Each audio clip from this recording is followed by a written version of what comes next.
Hello बच्चों, आज हम आपको सेल का नेक्स्ट पार्ट बताएंगे क्योंकि हमने पहले आपको सेल का इंट्रो बताया, ठीक है, पहले वीडियो में। आज हम पढ़ाएंगे आपको सेल, ठीक है। सेल के ऑर्गन मतलब सेल के अंदर के जो ऑर्गन होते हैं उनके बारे में समझाएंगे। आज देखो सेल क्या होती है। Cell is the functional and structural unit of the body या ऑफ द लाइफ, ठीक है।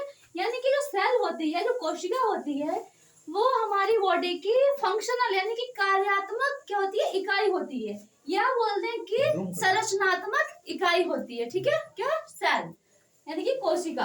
अब हम बताएंगे कि आपको टाइप्स यानी कि जो सेल होती है उसके कितने मतलब कितने टाइप्स होते हैं। जो सेल होती है उसके टू टाइप्स होते हैं, कौन कौन से, प्रोकैरियोटिक सेल और यूकैरियोटिक सेल, ठीक है। प्रोकैरियोटिक जो सेल होती है वो बहुत ही स्मॉल जो माइक्रो ऑर्गेनिज्म होते हैं उनमें प्रेजेंट होती है, ठीक है। जैसे कि हो गया फंगाई हो गया, ठीक है, बैक्टीरिया हो गया, वायरस हो गया, ये सब किसके बने हुए होते हैं, यूकैरियोटिक सेल के बने हुए होते हैं, ठीक है। इसमें जितने भी यानी कि ऑल माइक्रो ऑर्गेनिज्म, ठीक है, ये किसके बने होंगे, प्रोकैरियोटिक सेल के बने होंगे, ठीक है। इसमें एक और मेन पॉइंट है कि इसमें जो न्यूक्लियस होता है, ठीक है, जो न्यूक्लियस होता है वो उसमें मतलब इनकम्प्लीट होता है।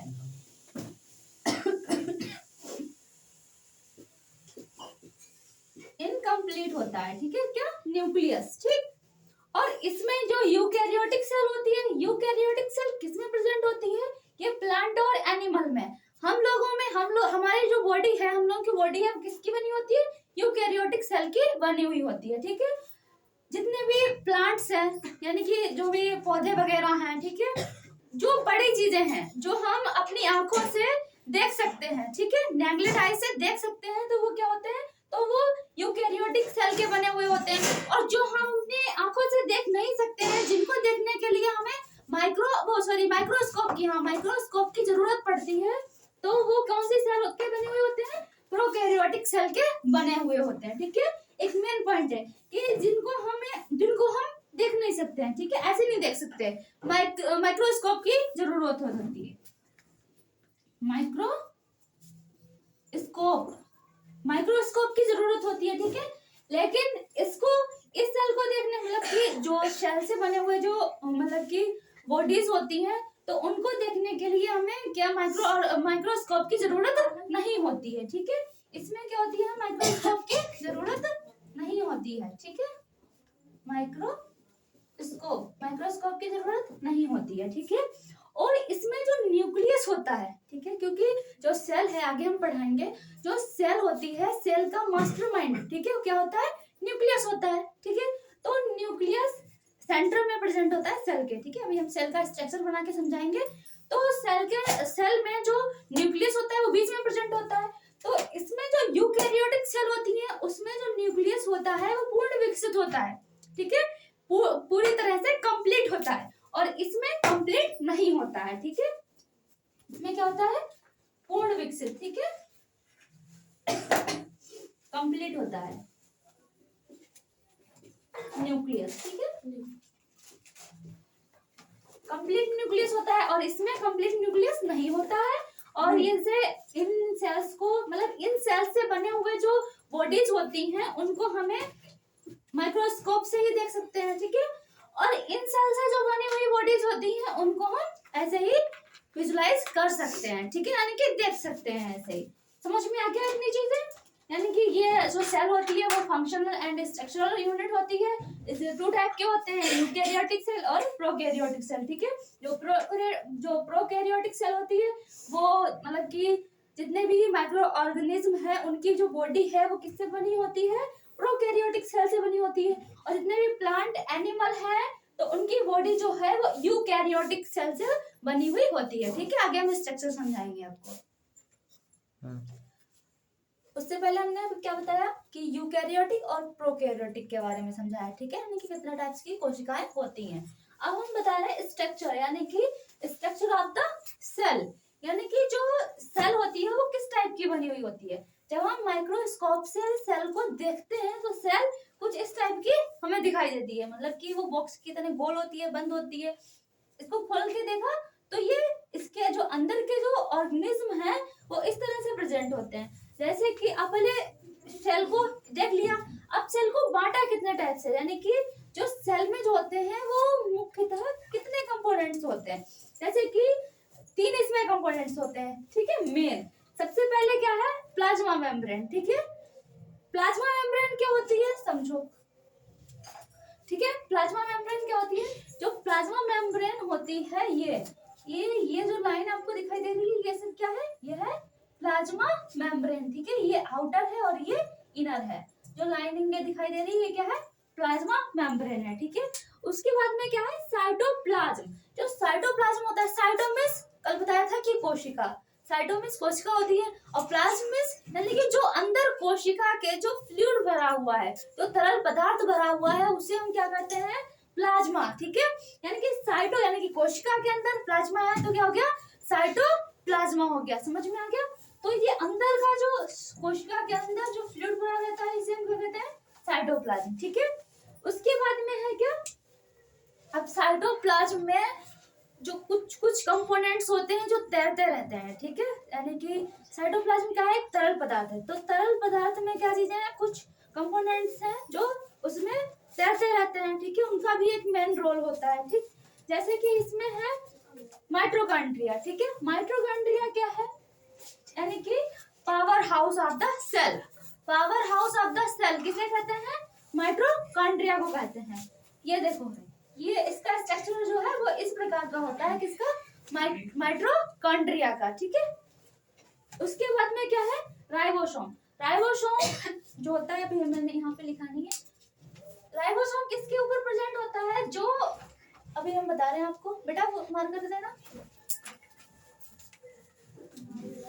लाओ में देखो, जो रफ एंडोप्लाज्म, ये भी नहीं चल रहा, दूसरा वाला काम देखो बच्चों, जो ये आपको दिखाई दे रहा है इसे हम बोलते हैं ईआर, पहले इसको समझ लो, इसे हम क्या कहते हैं, ईआर, यानी कि एंडोप्लाज्मिक रेटिकुलर। अब जो एंडोप्लाज्मिक रेटिकुलर है वो 2 टाइप्स के होते हैं, ठीक है। पहला क्या है, रफ एंडोप्लाज्मिक रेटिकुलर, और दूसरा क्या है, स्मूथ एंडोप्लाज्मिक रेटिकुलर। जो रफ एंडोप्लाज्मिक रेटिकुलर होता है उसके ऊपर, ठीक है, उसके ऊपर ये छोटे छोटे से पॉइंट ऐसे प्रेजेंट होते हैं, ये राइबोसोम होते हैं, क्या होते हैं, राइबोसोम होते हैं। राइबोसोम क्या करते हैं, इन्हें फैक्ट्री ऑफ प्रोटीन कहा जाता है। ये प्रोटीन का इसे सिंथेसाइज करते हैं, प्रोटीन को सिंथेसाइज करते हैं, यानी कि उसका संश्लेषण निर्माण करते हैं, ठीक है। निर्माण करते हैं किसका, प्रोटीन का, ठीक है। यहाँ पे इनको हम डिटेल से आगे पढ़ेंगे, यहाँ पे जस्ट मेन पॉइंट से समझ लीजिए, ठीक। उसके बाद में क्या हो गया, राइबोसोम समझ में आ गया। Endoplasmic reticular, endoplasmic reticular 2 types के होते हैं, रफ एंडोप्लाज्मिक रेटिकुलर और स्मूथ एंडोप्लाज्मिक। जो रफ इसे क्यों बोलते हैं, क्योंकि इसके अंदर इसके ऊपर राइबोसोम प्रेजेंट होते हैं, राइबोसोम दाने के जैसे होते हैं, इसीलिए वो जो एंडोप्लाज्मिक रेटिकुलर है वो कैसा हो जाता है, रफ हो जाता है, यानी कि खुदबुदरा टाइप का हो जाता है, ठीक है। उसके बाद में क्या है, स्मूथ, स्मूथ एंडोप्लाज्मिक रेटिकुलर।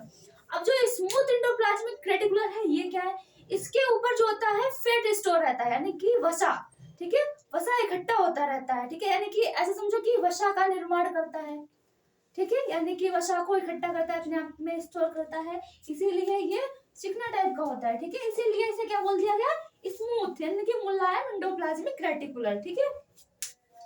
अब उसके बाद में क्या, गोल्जी बॉडी या गोल्जी अपार्ट्स बोल देते हैं, इसे 2 नाम होते हैं, गोल्जी बॉडी बोल दो चाहे गोल्जी अपार्ट्स बोल दो, ठीक है। जो गोल्जी अपार्ट्स होती है, कहाँ लिखा ये है, ठीक है। जो गोल्जी अपार्ट्स होती है वो इस टाइप की होती है, ठीक है। ये क्या करता है, ये अपने अंदर एनर्जी को स्टोर रखता है, या स्टोर नहीं, ये एक ऑर्गन से दूसरी ऑर्गन में एनर्जी को ट्रांसफर करता है, ठीक है। यानी कि अभी हम बोल रहे हैं, आप लोगों को पढ़ा रहे हैं, तो हमें कहाँ इस समय जरूरत है, अपनी जीभ को, हमारी जो जीभ को है, हमारी जीभ को इस समय क्या है कि प्रोटीन की यानी कि ऊर्जा की जरूरत है, ठीक है, सॉरी ऊर्जा, ठीक है, ऊर्जा को यानी एनर्जी को ट्रांसफर करता है, ठीक है, फैक्ट्री ऑफ एनर्जी होती है ये। अब हमारी इस समय हम बोल रहे हैं तो हमारी किसको जरूरत है, जीभ को, ठीक है। जब हमारी टंग को ऊर्जा की जरूरत है तो ये बॉडी जो होती है, जैसे हमारी इस समय पैर कम चल रहा है तो इन पैरों से कहाँ लाती है, ये गोल्जी अपार्ट्स सिग्नल देती है कि अभी टंग में ऊर्जा पहुंचाओ, क्योंकि ये इस समय ज्यादा वर्क कर रही है, ठीक है। अगर मान लो ये ना होती तो सोच लो फिर जीभ कैसी होने लगती, आ करके, ठीक, बंद आवाज। या तुम भी दौड़ रहे होते तो तुरंत दौड़ना बंद, हाथ चला रहे हो तेज, हाथ चलाना बंद, अगर ये नहीं होती तो। यानी कि सेल का एक एक ऑर्गन हमारे लिए क्या है, हमारी मतलब इसेंशियल है बहुत ज्यादा, ठीक। उसके बाद में क्या है, वजह पार्ट्स हो गया। उसके बाद में है लाइसोसोम, ठीक है। लाइसोसोम क्या करता है, लाइसोसोम ये देखो स्ट्रक्चर अभी ये है, ठीक है। ये क्या है, लाइसोसोम का स्ट्रक्चर है। लाइसोसोम के अंदर एक फ्लूइड प्रेजेंट रहता है, ठीक है, जिसको कहते हैं हाइड्रोलाइटिक फ्लूइड, ठीक है।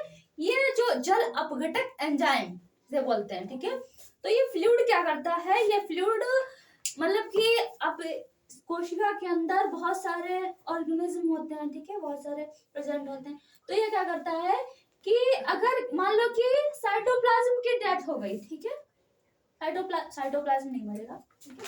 मान लो कि माइटोकॉन्ड्रिया की डेथ हो गई, तो माइटोकॉन्ड्रिया की जब डेथ हो जाती है तो वो अंदर सड़ जाएगा तो कोई उसे खत्म करने वाला तो होना चाहिए, ठीक है। जैसे किसी व्यक्ति की डेथ हो जाती है तो जो आग है वो उसे जलाने का काम करती है, खत्म कर देती है पूर्ण रूप से। उसी प्रकार जो लाइसोसोम है वो क्या करता है कि अंदर जो भी कंपोनेंट्स की डेथ हो गई है, खत्म हो गए हैं, ठीक है, तो उनको ये खत्म करने का यानी कि कोशिका से हटाने का बिल्कुल काम करता है। समझ में आ गया। अब उसके बाद में क्या है, न्यूक्लियस। इसके अंदर ये जितने भी सेल के अंदर जो फ्लूइड के अंदर जो तैरते रहते हैं कंपोनेंट्स, वो किस में आएंगे, साइटोप्लाज्म में आएंगे, ठीक है। अब जो न्यूक्लियस है, न्यूक्लियस सबसे अलग रहता है, ठीक है, ये मास्टरमाइंड ऑफ द सेल होता है, ठीक है। ये आपको बीच वाला जो दिखाई दे रहा है ये क्या है, न्यूक्लियस है, ठीक है। न्यूक्लियस का क्या काम होता है, न्यूक्लियस का क्या काम होता है, न्यूक्लियस एक मतलब कि जेनेटिक ऑर्गन को, जेनेटिक चीजों को अपने अंदर क्या करता है, स्टोर करके रखता है। जैसे कि हम हैं, ठीक है, हमारे अंदर जितनी भी फंक्शन है या जितने भी हमारी बॉडी बनी हुई है वो किनसे बनी हुई है, जेनेटिक ऑर्गन से बनी। किनसे आई है, जो हमारे पिताजी हैं उनसे आए हमारे अंदर, ठीक है। और हमारे पिताजी के अंदर किससे आए, उनके पिताजी से। ऐसे ही ये चल रहा है, ठीक है। लेकिन ये चलाने का काम कौन कर रहा है, न्यूक्लियस, ठीक है। न्यूक्लियस के अंदर डीएनए आरएनए प्रेजेंट होते हैं, ठीक है, जीन प्रेजेंट होते हैं। तो ये सब क्या करते हैं, जेनेटिक ऑर्गन प्रेजेंट होते हैं किसके अंदर, न्यूक्लियस के अंदर, ठीक है। अब हम इसको डिटेल से पढ़ेंगे, ठीक है, इन सब पार्ट्स को, ठीक है। यानी कि कब इनको डिस्क्राइब किया गया, किसने इन्हें डिस्क्राइब किया, ठीक है, यानी कि खोज किसने की, कब कब हुई इनकी खोज, और इनके बारे में और थोड़ा बहुत डिटेल से पढ़ लेंगे, ठीक है। अभी हम इसे रेस्ट कर रहे हैं। उससे पहले मैंने आपको सेल के बारे में समझा, यानी कि सेल का स्ट्रक्चर बना के दिखाया था, ठीक है। अब हम आप लोगों को बता रहे हैं कि मतलब एक पॉइंट थोड़ा थोड़ा बता रहे हैं, सेल के जो ऑर्गन है, ठीक है, उनके बारे में थोड़ा थोड़ा समझा रहे हैं। अब उसके बाद में सबसे पहले क्या है, सेल मेम्ब्रेन। सेल मेम्ब्रेन में बताई थी आपको, जो सेल को कवर करके रखती है बाहर से, ठीक है। तो वो क्या है, सेल मेम्ब्रेन है। जैसे कि हमारी बॉडी को कौन क्या चीज कवर करके रखती है, स्किन, यानी कि त्वचा कवर करके रखती है, नहीं रखती। अगर ये ना होती तो कैसे हम लोग दिखते, अजीब से दिखते, हमारी हड्डियां कहीं अलग, मांस कहीं अलग, मांसपेशियां, ठीक है। उसके बाद में क्या है, ये जो वेन्स हैं वो अलग, आर्टरीज वो अलग पड़ी होती या लटकती होती इधर। इसीलिए किसी चीज की मेम्ब्रेन होना बहुत जरूरी है। तो सेल की मेम्ब्रेन है, क्या है, सेल मेम्ब्रेन, सेल की मेम्ब्रेन है, इसलिए सेल मेम्ब्रेन। उसके बाद में ये किस में प्रेजेंट होती है, ये प्लांट्स में प्रेजेंट होती है और एनिमल में प्रेजेंट होती है, यानी कि हम लोगों में प्रेजेंट होती है और प्लांट्स में प्रेजेंट होती है। ऐसे जो पेड़ देखे, मतलब बड़े बड़े पेड़, उनके जो निकलती है अलग से मेम्ब्रेन, कुछ लोग बच्चे मतलब बीन खिलाते हैं, उसे जलाने के लिए काम में आ जाती है, ठीक। तो प्लांट्स में भी होती है और एनिमल में भी होती है। और इससे ये किसकी बनी हुई होती है, ये प्रोटीन की बनी हुई होती है, ठीक है। यानी कि जो सेल मेम्ब्रेन है वो किसकी बनी होती है, प्रोटीन की बनी हुई होती है। उसके बाद में क्या है, सेल वॉल। जो सेल वॉल होती है वो ओनली किसमें होती है, प्लांट्स में प्रेजेंट होती है, ठीक है। जो ऊपर की जो मेम्ब्रेन होती है, उसके अंदर क्या होती है, सेल वॉल प्रेजेंट होती है। वो किस में होती है, ओनली प्लांट्स में होती है। ये किसकी बनी होती है, सेल्यूलोज की बनी होती है, ठीक है। जब कार्बोहाइड्रेट हम आपको पढ़ाएंगे, ठीक है, आगे वो भी पढ़ा देंगे कार्बोहाइड्रेट कितने टाइप्स के होते हैं, तो उसी में एक आता है सेल्यूलोज, ठीक है। क्या आता है, सेल्यूलोज आता है। इसमें क्या है, उसके बाद में क्या है, माइटोकॉन्ड्रिया। माइटोकॉन्ड्रिया, तो माइटोकॉन्ड्रिया क्या है, मैंने आपको बताया है कि इसको power house of the cell कहते हैं, ठीक है। इसकी खोज किसने की है, अल्टमैन ने की है। अल्टमैन एक वैज्ञानिक थे, उन्होंने किसकी मतलब किसको डिस्क्राइब किया है, माइटोकॉन्ड्रिया को डिस्क्राइब किया है, ठीक है। अब जो माइटोकॉन्ड्रिया होती है वो सेल में किस प्रकार का काम करती है, वो सेल में रेस्पिरेशन, जैसे कि हम सांस लेते हैं, ठीक है, तो माइटोकॉन्ड्रिया का यही काम होता है कि वो सेल में क्या करती है, सेल को ऑक्सीजन प्रोवाइड कराती है, ठीक है। जब ऑक्सीजन प्रोवाइड कराएगी तो उसके मतलब उस समय के दौरान उसमें मतलब कि क्रेब्स चक्र चलेगा। एक क्रेब्स नामक वैज्ञानिक थे, उन्होंने इसके बारे में बताया था, ठीक है। उन्होंने खोज की थी, जो क्रेब्स साइकिल चलती है। जब क्रेब्स साइकिल चलती है तो उसके अंदर एटीपी बनते हैं। क्या बनते हैं, एटीपी बनते हैं। एटीपी बनते हैं, क्या बनते हैं, एटीपी बनते हैं। जो एटीपी बनते हैं, कितने 38 एटीपी से एक ग्लूकोज बनता है। क्या बनता है, ग्लूकोज। और ग्लूकोज क्या करता है, हमें ऊर्जा प्रदान कराता है। क्या, ऊर्जा यानी कि एनर्जी प्रोवाइड कराता है। जैसे कि जब हम भोजन खाते हैं, ठीक है, हमारे ब्लड में क्या होता है, न्यूट्रिएंट्स यानी कि उसके जो पोषक तत्व है वो हमारे ब्लड में मिल जाते हैं। जब ब्लड में मिल जाते हैं फिर वो कहाँ जाते हैं, सेल के पास मिल जाते हैं। सेल क्या करती है, यानी कि सेल का जो माइटोकॉन्ड्रिया है वो क्या करता है, उसमें क्रेब्स चक्र चलता है, यानी कि वो ऊर्जा बनाता है। जब ऊर्जा बनेगा तो उसके दौरान क्या करेगा, उसमें से धुआं भी निकलेगा, ठीक है। तो जो बेस्ट प्रोडक्ट है वो धुएं के रूप में वापस आता है, ठीक है। उसे हम क्या कहते हैं, कार्बन डाइऑक्साइड कहते हैं, ठीक है। समझ में आ गया, ये 38 एटीपी से एक ग्लूकोज बनता है, यानी कि हमें एनर्जी मिल जाती है। इसे क्या कहते हैं, power house of the cell कहते हैं। अब गोल्जी अपार्ट्स, ठीक है, गोल्जी अपार्ट्स क्या होता है, गोल्जी अपार्ट्स क्या होता है, इसकी सबसे पहले खोज किसने की, कैमिलो गोल्जी ने इसकी खोज की है, ठीक है। इसीलिए इसका नाम उन्हीं के नाम पर पड़ गया है, ठीक है। अब उसके बाद में क्या है, ट्रांसफर, ये क्या करता है, ऊर्जा को ट्रांसफर करता है, ठीक है, इधर से उधर। यानी कि हमने आपको बताया है कि एक ऑर्गन से दूसरे ऑर्गन में क्या करता है, ऊर्जा को ट्रांसफर करता है, ठीक है। वैक्यूल्स, अब जो वैक्यूल्स हैं वो क्या काम करते हैं, वैक्यूल्स क्या काम करते हैं, जो वाटर होता है उसको स्टोर करके रखते हैं। हम हमारी बॉडी में अगर 1% की कमी आती है वाटर की, ठीक है, तो हमें प्यास लगती है, ठीक। अगर 10% की कमी आ जाए हमारी बॉडी में तो क्या हो जाता है, व्यक्ति की डेथ हो जाती है, यानी कि मृत्यु हो जाती है। जो वैक्यूल्स होता है, आप बोलते हैं ना कि हमारे बॉडी में 65% 70%, ठीक है, क्या होता है, वाटर प्रेजेंट होता है। तो वाटर ये होता कहाँ पे है, ठीक है बेटा, शांत बैठो। कहाँ होता है ये वाटर, इन्हीं सेल्स में, सेल्स के जो पॉइंट है वैक्यूल्स, ठीक है, उन्हीं में प्रेजेंट होता है, ठीक। उसके बाद में क्या है, एंडोप्लाज्मिक रेटिकुलर।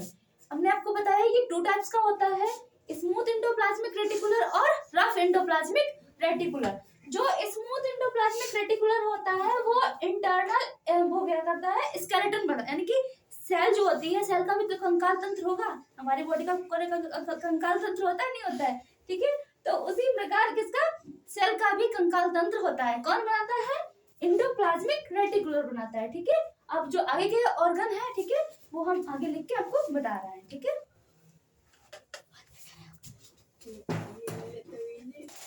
देखो राइबोसोम, ठीक है, राइबोसोम क्या करता है, प्रोटीन, ये फैक्ट्री है, ठीक है। राइबोसोम प्रोटीन को सिंथेसाइज करता है, ठीक है। जो राइबोसोम की खोज की वो पैलार्ड ने की है, ठीक है। ये मतलब क्या थे, ये वैज्ञानिक थे, ठीक है। इन्होंने क्या की, राइबोसोम की खोज की। राइबोसोम किसमें प्रेजेंट होता है, रफ एंडोप्लाज्मिक रेटिकुलर पर प्रेजेंट होता है, जो किसके सराउंडिंग में होता है, न्यूक्लियस के सराउंडिंग में जो एंडोप्लाज्मिक रेटिकुलर प्रेजेंट होता है वो रफ एंडोप्लाज्मिक प्रेजेंट होता है, जिसके ऊपर क्या होता है, राइबोसोम प्रेजेंट होता है। राइबोसोम जो होता है वो 2 टाइप का होता है, ठीक है।